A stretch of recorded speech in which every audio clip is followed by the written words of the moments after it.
غزوہ احد کا بیان جاری ہے، اور گزشتہ سے پیوستہ جمعے میں نے آپ کو چند معروف شہدائے احد کے بارے میں عرض کیا تھا کہ کون کون تھے اور ان کی شہادتیں کیسے ہوئیں، جو ایمان افروز واقعات تھے صحابہ کی جان نثاری کے، بہادری کے، اللہ کے راستے میں جان دینے کے۔ اور آخری واقعہ جو میں نے بیان کیا تھا وہ سیدنا جابر بن عبداللہ ابن عمرو، جو حضرت جابر کے والد ہیں، لیکن یہ دو جابر بن عبداللہ ہیں، یہ بات یاد رکھیے گا۔ بہت زیادہ کثرت کے ساتھ جن جابر ابن عبداللہ کی روایات آتی ہیں، احادیث، وہ یہ والے نہیں ہیں، اس لیے پھر ان کا جب پورا نام لیا جاتا ہے تو ان کو جابر بن عبداللہ بن عمرو بن حرام کہا جاتا ہے۔ یہ دو صحابہ ہیں، نام بھی ایک ہے اور ان کی ولدیت بھی ایک۔ ان کے واقعہ بیان کیا تھا آخری، جس پر جمعے کا بیان ختم ہوا تھا کہ حضور اکرم صلی اللہ علیہ وسلم نے ان کو اداس دیکھ کر ان سے پوچھا تھا کہ جابر تم کیوں اداس ہو؟ تو انہوں نے اپنے والد کی شہادت کا ذکر کیا تھا، تو آپ صلی اللہ علیہ وسلم نے ان کو کچھ خوشخبریاں اور کچھ بشارتیں سنائی تھیں۔ ایک اور شہید معروف ہیں شہدائے احد میں سے، جن کا نام عمرو بن جموح ہے، عمرو بن الجموح۔ یہ ان کے جن کا واقعہ پچھلے جو میں بتایا تھا، عبداللہ ابن عمرو، یہ ان کے بہنوئی ہیں۔ اور عجیب یہ ہے کہ ان کے ایک بیٹے خلاد بن عمرو بن الجموح، وہ بھی شہید ہوئے ہیں احد کے اندر۔ تو ان کی جو اہلیہ ہے ہندہ بنت عمرو، ان کے بھائی بھی شہید ہوئے اور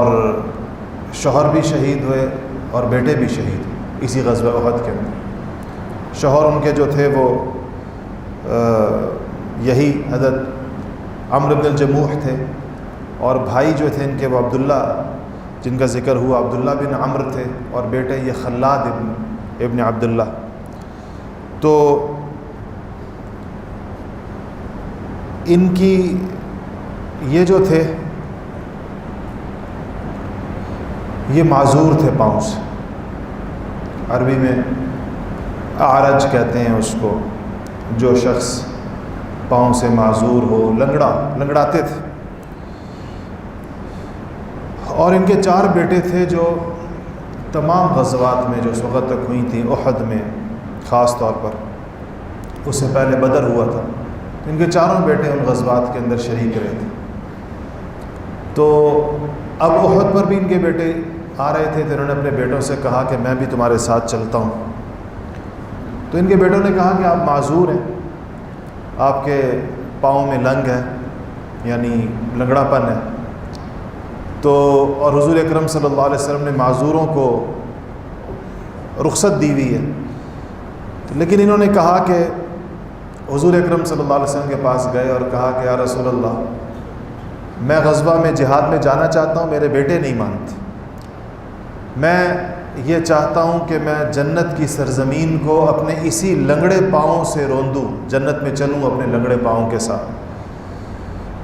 تو آپ نے فرمایا کہ تم تو معذور ہو، تم پر جہاد فرض نہیں ہے۔ اور بیٹوں کو آپ نے بلا کر کہا کہ کوئی حرج نہیں ہے، ان کو روکو مت، کیا پتہ کہ ان کی قسمت کے اندر اللہ تعالیٰ نے ان کے لیے شہادت لکھی۔ تو آپ صلی اللہ علیہ وسلم کی طرف سے اجازت پا کر بیٹوں نے کہا ٹھیک ہے، والد کو وہ جو روک رہے تھے انہوں نے چھوڑ دیا، تو انہوں نے ایک دعا کی، اور دعا یہ کی کہ اللہم ارزقنی شہادہ، یا اللہ مجھے شہادت کی زندگی، شہادت کی موت عطا فرما، اور یا اللہ مجھے اپنے اہل و عیال کی جانب واپس مت لوٹا، واپس نہ آؤں اپنے گھر کی طرف۔ تو ان کی شہادت ہوئی، اور جب ان کی اہلیہ ان کو اور اپنے بھائی کو اور اپنے بیٹے کو، ان کے بیٹے بھی خلاد بھی شہید ہوئے، خلاد ابن عمر، اور یہ عمر ابن الجموح بھی شہید ہوئے، اور ان کے بہنوئی وہ بھی شہید ہوئے، عبداللہ بن عمر جن کا نام تھا۔ تو یہ ان کی اہلیہ، ہندہ نام تھا ان کا، وہ اپنے تینوں شہداء کو ایک اونٹ پر انہوں نے ڈالا، اپنے بھائی کو، اپنے شوہر کو اور اپنے بیٹے کو۔ ویسے عرب کی اور قریش کی، یہ تو خیر انصاری گھرانہ تھا، انصار کی، اور پھر حضور کے صحابہ کے گھر والوں کی ہمت دیکھیں کہ ایک خاتون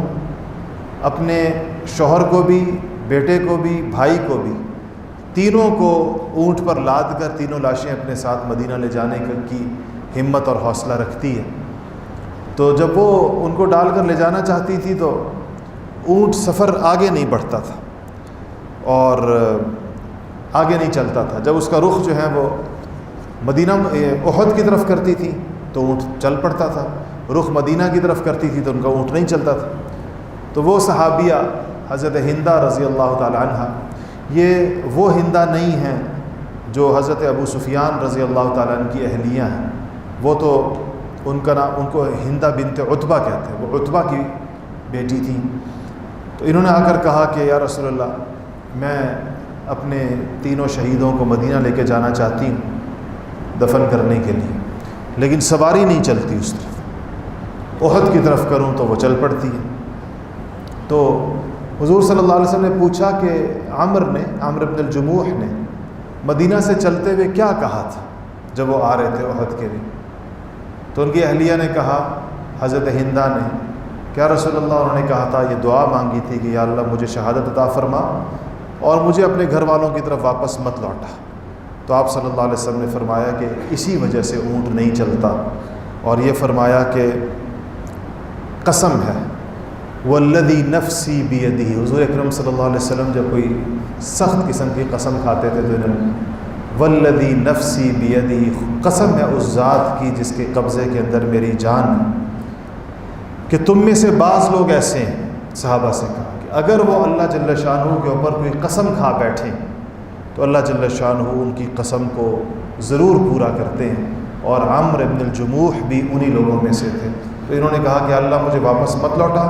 اللہ جل شانہ نے ان کی بات کو پورا کر دیا۔ مطلب یہ تھا کہ کوئی سواری اب ان کو لے کر مدینہ کی طرف نہیں جائے گی، اب ان کو ادھر ہی دفنانا ہوگا جو انہوں نے چاہا تھا۔ اور پھر آپ نے فرمایا کہ میں نے عمر بن الجموح کو، جو انہوں نے پہلے کہا تھا کہ میں اپنے اس لنگڑے پاؤں کے ساتھ جنت کی زمین پر چلنا پھرنا چاہتا ہوں، اس کو روندنا چاہتا ہوں، تو آپ صلی اللہ علیہ وسلم نے فرمایا کہ میں نے عمر بن الجموح کو اپنے اسی پاؤں کے ساتھ جنت کے اندر دیکھا ہے۔ تو یہ پھر اب عبداللہ ابن عمر اور عمر بن الجموح یہ ایک ہی قبر کے اندر پھر احد کے پہاڑ کے قریب دفن کیے گئے۔ اسی طرح ایک صحابی ہیں حضرت خیثمہ نام ہے ان کا، اور ان کے بیٹے، ان کا نام سعد تھا، یہ بدر میں شہید ہوئے تھے۔ تو حضرت خیثمہ رہ گئے تھے، بدر میں نہیں گئے تھے، لیکن ان کو بہت زیادہ اس بات کی وہ تھی کہ میں اب کوئی غزوہ آئے تو میں اس کے اندر جاؤں۔ تو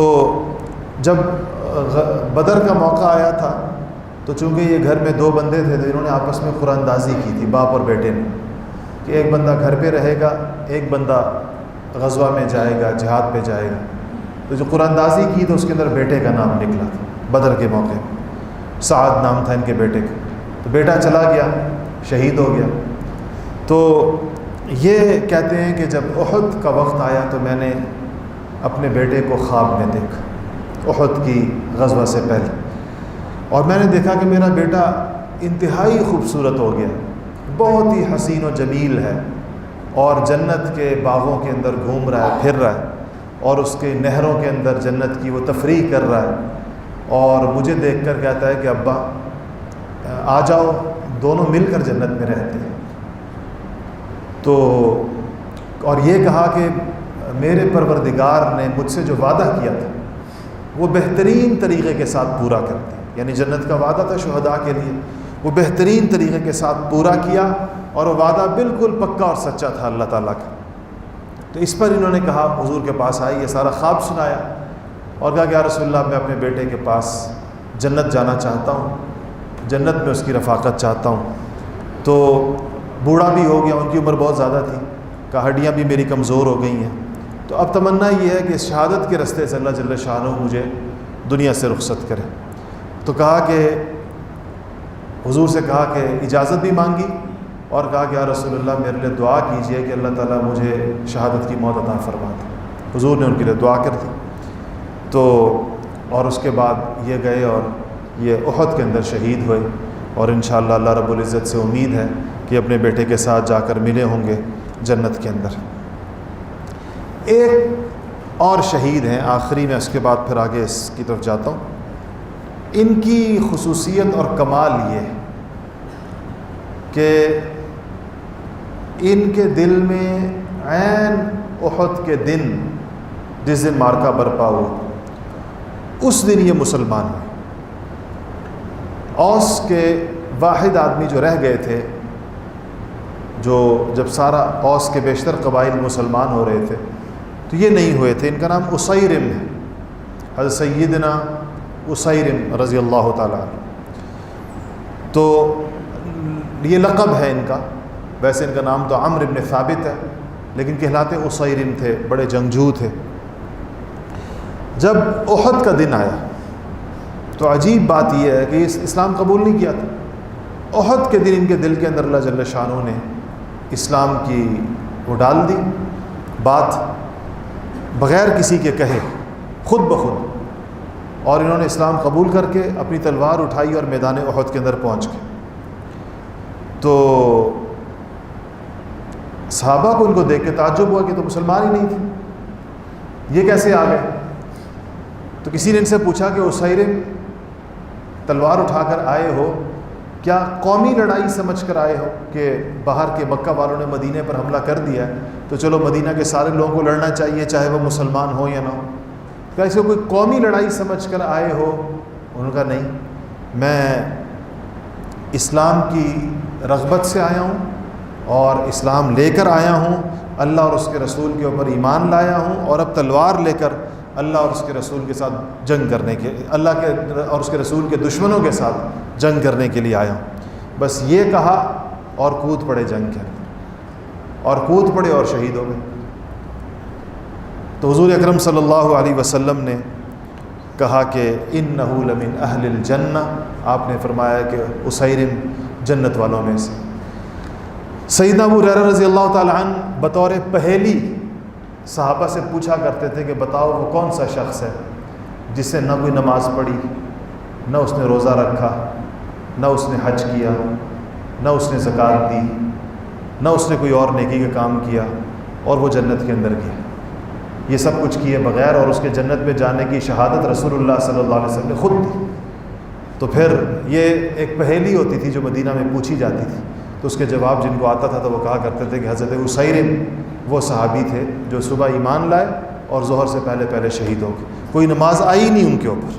فرض ہی نہیں ہوئی ان کے اوپر، کوئی نماز کا وقت ہی نہیں داخل ہوا جس کے اندر وہ نماز پڑھتے، اور ظاہر بات ہے دیگر عبادات کا تو ویسے ہی وقت ان کو نہیں ملا۔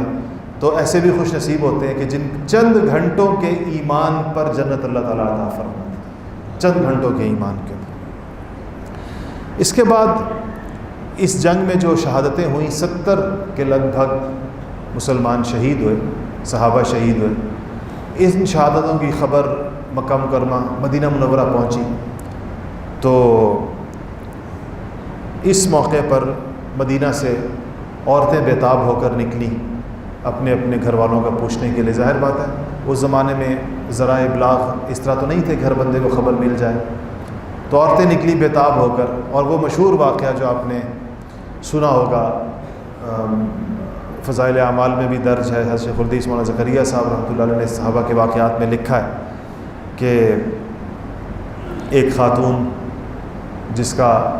جو حضور کا پوچھتے ہوئے بےتابی سے آ رہی تھی، تو جو بندہ ملتا تو اس سے پوچھتی کہ حضور صلی اللہ علیہ وسلم کیسے ہیں، تو وہ بندہ اس کو کوئی نہ کوئی خبر اس کے خاندان کی شہادت کی دیتا۔ جس سے پہلے پوچھا کہ حضور کیسے ہیں، اس نے کہا کہ تمہارے والد شہید ہو گئے۔ تو آگے بڑھیں اور کہا کہ حضور کیسے ہیں، ان کا تمہارے شوہر شہید ہو گئے۔ آگے بڑھی، کہا حضور کیسے ہیں، کہا تمہارا بھائی شہید ہو گیا۔ پھر پوچھا حضور کیسے ہیں، تو اگلے نے کہا تمہارا بیٹا شہید ہو گیا۔ 4 اپنے خاندان کی شہادتیں سن کر بھی کہنے لگی کہ ان سب کو چھوڑو، یہ بتاؤ کہ حضور کیسے۔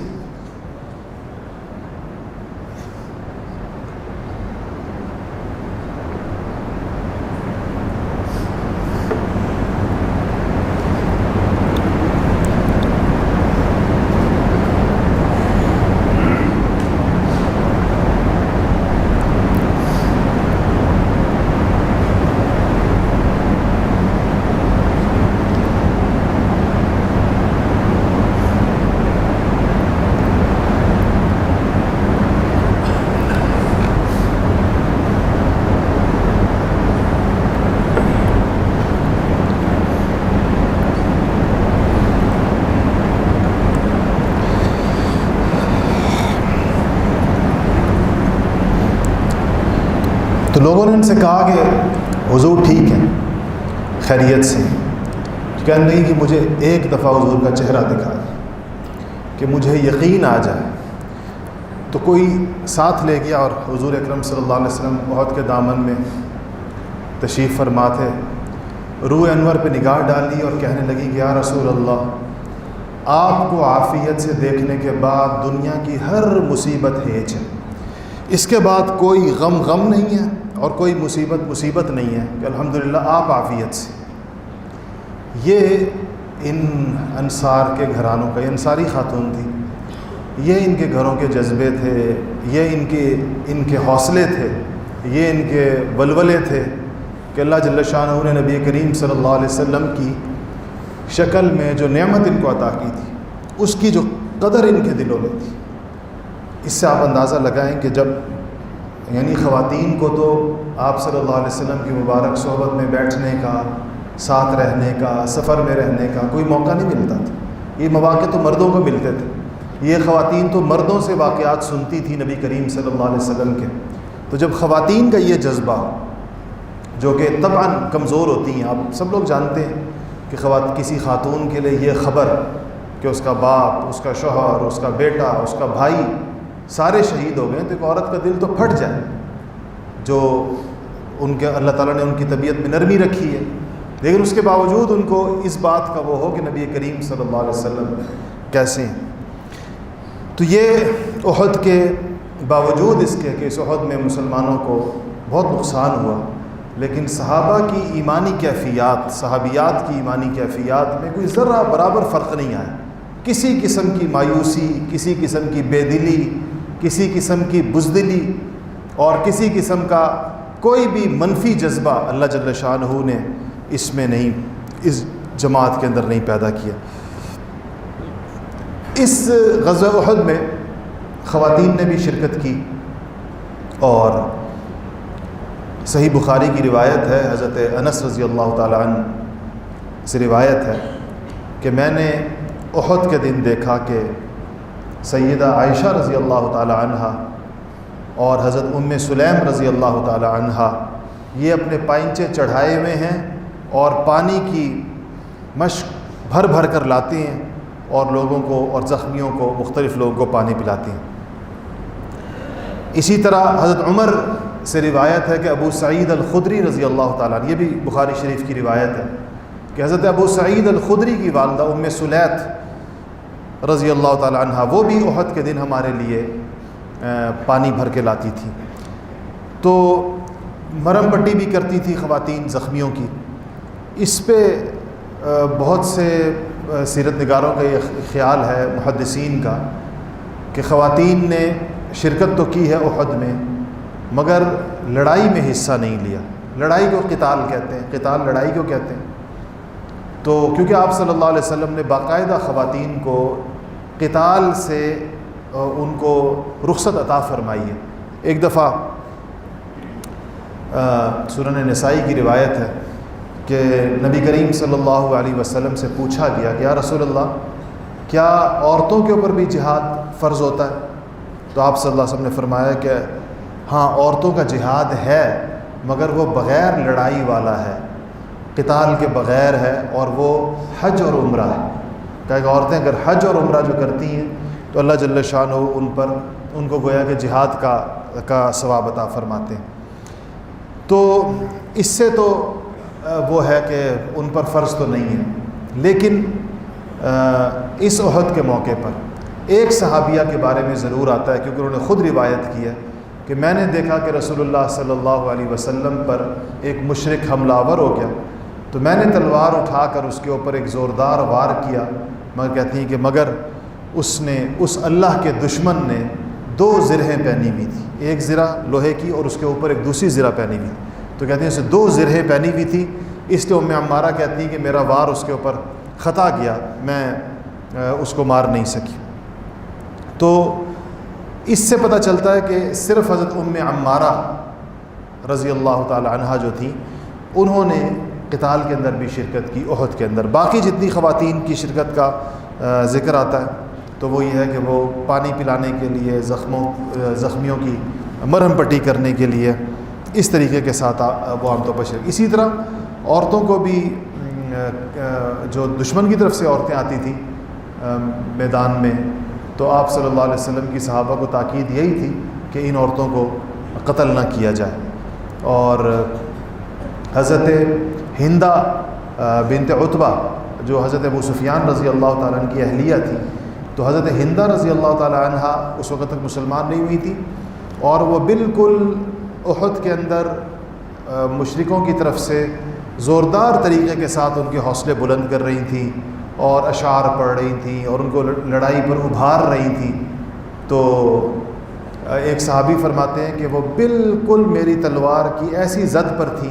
کہ اگر میں تلوار چلاتا تو ان کی گردن دور جا گرتی، مگر مجھے حضور اکرم صلی اللہ علیہ وسلم کے اس قول نے روکے رکھا کہ عورتوں کے اوپر ہاتھ نہیں اٹھایا جائے گا جنگ کے اندر، حالانکہ وہ میدان جنگ کے اندر موجود بھی تھی، الا یہ کہ کوئی عورت خود قتال کر رہی ہو تیزی کے ساتھ، وہ مار رہی ہو اور لڑ رہی ہو، تو اس صورت کے اندر ظاہر بات ہے کہ اس پر وہ ہے۔ اور جو سیرت کے اندر آپ نے کچھ عورتوں کے قتل کا حکم دیا تھا فتح مکہ کے موقع پر، جب آئے گا فتح مکہ تو میں آپ کو بتاؤں گا، تو وہ عورتیں تھیں جو شاتمہ رسول تھی، جو رسول اللہ صلی اللہ علیہ وسلم کی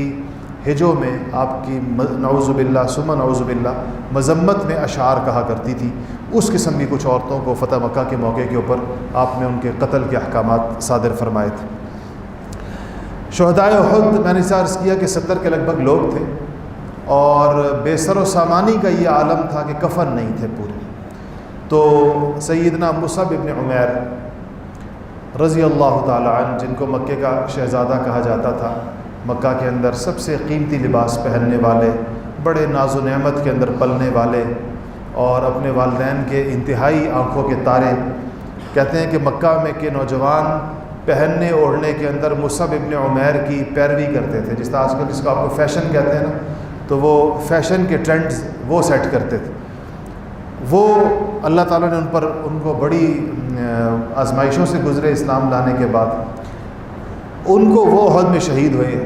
اور حضور اکرم صلی اللہ علیہ وسلم کے سامنے جب ان کا جنازہ رکھا گیا تو پتہ چلا کہ جو کپڑا ہے ان کے لیے، وہ اگر سر کی طرف کریں تو پاؤں پر کپڑا نہیں آتا، اور اگر پاؤں کی طرف کریں تو سر پر کپڑا نہیں آتا۔ تو آپ صلی اللہ علیہ وسلم نے ان کے بارے میں بھی، اور اپنے چچا حضرت سید حمزہ رضی اللہ تعالی عنہ، سیدنا حمزہ بن عبد المطلب رضی اللہ تعالیٰ عنہ کے بارے میں فرمایا کہ ان کے چہرے کی طرف کفن کر دو اور ان کے پاؤں کے اوپر گھاس ڈال دو۔ اس خیر خاص قسم کی گھاس ہوتی تھی، اس کا کہ اس گھاس کو پاؤں پر ڈال دو۔ اچھا، پھر اتنی وہ پتھریلی زمین آپ نے دیکھا ہوگا، احد جنہوں نے مدینہ منورہ گئے ہیں تو احد پہاڑ اور اس کے اطراف کی زمینیں دیکھی ہوں گی، خالص پتھر ہے، چٹانیں ہیں، تو اتنی قبریں 70 قبریں وہاں پر کھودنا، اور وہ لوگ جو سارے جنگ کی وجہ سے تھکے ماندے اور اتنی بڑی لڑائی گزری ہے، تو ظاہر بات ہے کہ یہ چیزیں ممکن نہیں تھیں، اس لیے نبی کریم صلی اللہ علیہ وسلم نے فرمایا کہ ایک قبر کے اندر کئی لوگوں کو دفن کر دیا جائے۔ تو قبریں، اجتماعی قبریں کھودی گئیں۔ آپ صلی اللہ علیہ وسلم جب اکٹھی، مثلا اگر ایک قبر ایسی کھودی گئی ہے جس کے اندر 5 لوگ رکھے جائیں گے یا 6 لوگ رکھے جائیں گے، تو آپ صلی اللہ علیہ وسلم شہداء کی اس پوری طویل قطار میں سے پوچھا کرتے تھے کہ سب سے زیادہ قرآن کس کو یاد ہے؟ تو جس کو قرآن زیادہ یاد تھا سب سے پہلے اس کو رکھا جاتا تھا، اس کے بعد جس کو اس سے کم یاد ہوتا تھا پھر اس کو رکھا جاتا تھا، پھر جس کو اس سے کم یاد تھا پھر اس کو رکھا جاتا تھا۔ اس طریقے کے ساتھ کئی لوگ ایک قبر میں رکھے جاتے تھے، اور پھر نبی کریم صلی اللہ علیہ وسلم نے کھڑے ہو کر فرمایا کہ انا شہید علی ہؤلاء یوم القیامہ، میں قیامت کے دن ان کی شہادت کا گواہ ہوں۔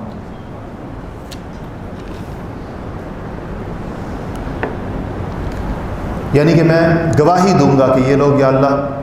تیرے دین کے اوپر قربان ہوئے۔ اس سے بڑی گواہی اور اس سے بڑی سعادت کسی کے لیے کیا ہوگی کہ رسول اللہ صلی اللہ علیہ وسلم ان کے گواہ کھڑے ہو جائیں کہ میں گواہی دیتا ہوں یا اللہ انہوں نے تیرے دین کے اوپر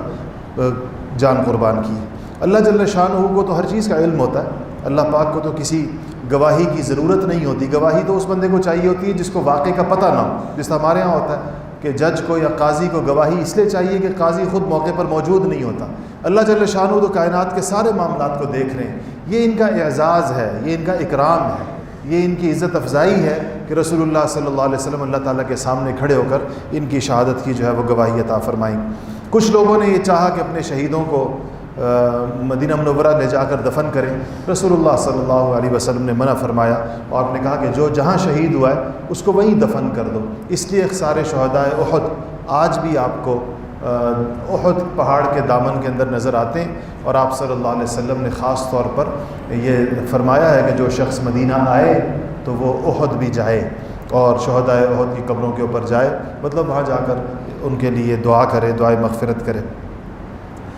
اس پر سیرت نگاروں نے بڑی تفصیل کے ساتھ بات کی ہے کہ احد میں یہ سیٹ بیک یا یہ جو ایک نقصان مسلمانوں کو ہوا، احد کے نتائج بدر سے مختلف ہیں، اور حالانکہ چند ماہ بعد ہی وہ لڑائی ہوئی ہے، 1 سال بعد ہوئی ہے، 2 ہجری میں وہ ہوئی ہے، 3 ہجری میں یہ ہوئی ہے۔ اس میں حکمتیں کیا ہیں؟ اللہ جل شانہ نے یہ معاملہ، ظاہر بات ہے دنیا میں جو ہوتا ہے اللہ کے حکم سے ہوتا ہے، تو احد کے اندر یہ جو اتنی زیادہ تعداد میں صحابہ کی شہادتیں ہوئی ہیں، اور قریش جو ہے ان کے بھی لوگ مرے لیکن بہرحال وہ اس سے نکل گئے، اس کی وجہ کیا ہو سکتی ہے؟ قرآن پاک کے اندر غزوہ احد سے متعلق تقریباً 60 آیات، جس میں غزوہ احد کے واقعات پر یا غزوہ احد کی حکمتوں پر اللہ جل شانہ کا کلام موجود ہے۔ ان 60 آیتوں کو اگر آپ پڑھیں جو غزوہ احد سے متعلق ہے تو اس سے مختلف چیزیں پتہ چلتی ہیں۔ چند ایک بیان کرتا ہوں، پھر وقت پورا ہو رہا ہے۔